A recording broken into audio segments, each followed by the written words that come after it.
আল্লাহর নবী বলেন ওই সূর্য হাসরের দিন মাথার উপরে নেমে আসবে। ওই সূর্যের 12টা মুখ জমিনের মধ্যে আল্লাহ বলবে ফিরায় তাপমাত্রা ছেড়ে দাও, সূর্যের তাপে জমিনটা তামা হয়ে যাবে। বেঈমান গুনাহগারের মাথার মগজগুলো টাস টাস করে ফেটে যাবে, পায়খানার রাস্তা দিয়ে পেটের নাড়ি বুড়ি পড়ে যাবে। ওই গরমের ঘাম আর ঘাম, এদিকে জাহান্নামের চিৎকারের আওয়াজ। জাহান্নাম বলবে আল্লাহ গুনাহগার গুলো আমাকে দাও। আল্লাহ তাআলা বলবে বিচারটা শেষ করে নেই, অপেক্ষা কর।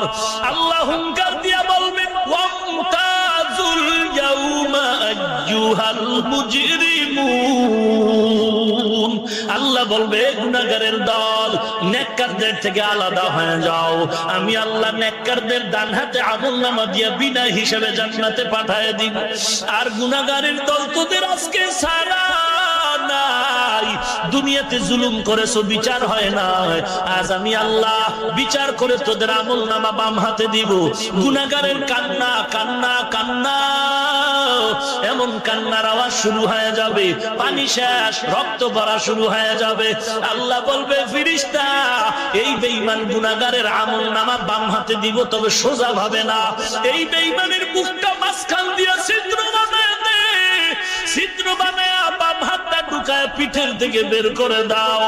ফেরেশতারা ছিদ্র বানায় যখন বের করবে হাতটা পিঠের থেকে, আল্লাহ পেছনের হাতে আমলনামা দিয়া বলবেন ইকরা কিতাবাকা কাফা বিনাফসিকা আল-ইয়াওমা আলাইকা হাসিবা।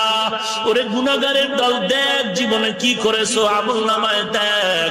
আল্লাহর ফেরেশতা বলবে আল্লাহ এই গুনাহগারের হাত পেছনে, আমলনামা হাতে, চোখ দুইটা সামনে কিভাবে পড়ে দেখবে।